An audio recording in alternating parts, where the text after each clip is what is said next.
مادام خۆت خێزانەکەی خۆت باشە ناسیت. هەزارەها چێشتی بۆ لێناوە، سەتەها میوانی بۆت بەڕێ کردووە بە ڕوویەکی سپێوە، چێش لێنەرێکی باش، خواردنێکی خۆش و بەتام و بەلەزەت. جارێ لە جارەکان خوێی زۆر بووە، ناکرێت بە خێزانەکەت بڵێت، ناکرێت. جارێ لە جاران خواردنەکەی خۆش دەرنەچووە، نابێ بە خێزانەکەت بڵێ ناخۆشە، بە بەردەوامی ئەبێ بڵێ دەستە خۆش بێت، یاخوا دەست و چاوە خۆش بێت. حتمەن ئەم جارە لە دەستی دەرچووە، حتمەن ئەم جارە میزاجی تەواو نەبووە، ئەگینا تۆ خۆت خێزانی خۆت زۆر بە باش لێناسیت.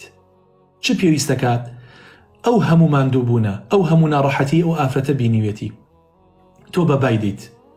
ئیشی پیا و دیارە، ئەڕۆیتە دەرەوە، هەموو ئەو ئیشانی کەوا ئەیکەیت تەحسیل حاصل هەمووی لە بەرچاوتە، بەڵام ئیشی ئافرەت دیار نییە.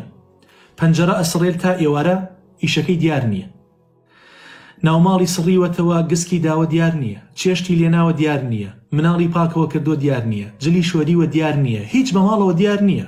باشە گۆڕانکاری لەو ماڵە ڕووی نەداوە، بۆیە ئەو هەموو ماندووبوونە ناکرێ بەبادەیت.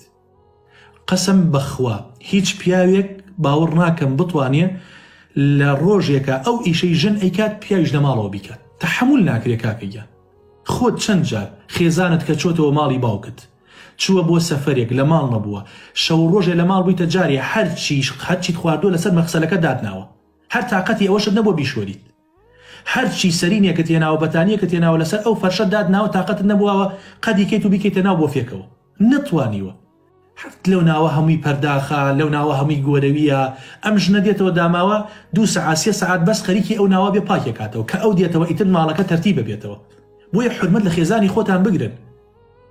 نەخێر تۆ بۆت نییە بە وەکو باسم کرد بەرامبەر بە خێزانی خۆت ئاوا مامەڵە بکەیت بیشکێنیتەوە، چونکە ئەو ئافرەتە لە بەیانیەوە هەستاوە خۆی ماندوو کردووە، چێشتی حازر کردووە بۆی ئیستیقبالی جەنابت بکات. جەنابیشت لەسەر خواردنەکە ئیشکێنیتەوە، یان ئەڵێ دەسە بشکی ئەمەکەی خواردنە، تخوا ئەمە خواردنە، والله ژنی فڵانە کەس ئەو ڕۆژە خواردنێکی بۆمان کردهبوو، دەست و دەمن لەگەڵ یا خوارد. باشە تخوا ئەمە خواردنە، ئەو ئافرەتە ئەمریە، بەڵام لەو کاتیا مەلەکل مەوت نایە ڕوحی دەرکات، هەستی ئەو ئافرەتە تەدمیر ئەەکەیت، ئەی کوژیت.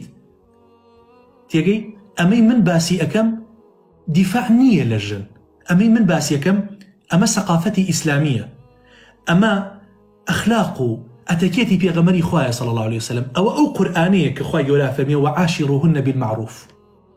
تۆ خۆت خاوەن دایکی، خاوەن کچی، حەزەکەی خەڵک بەرامبەر بە کچەکە دوا بکە، خۆی ماندوو کردەوە بۆ تۆ، کەواتە ڕێز و حرمەتێکی تەواوی ئەبێ لێ بگریت، دەستخۆشی لێ بکە، بە دەستخۆشی گەورە ئەبیت.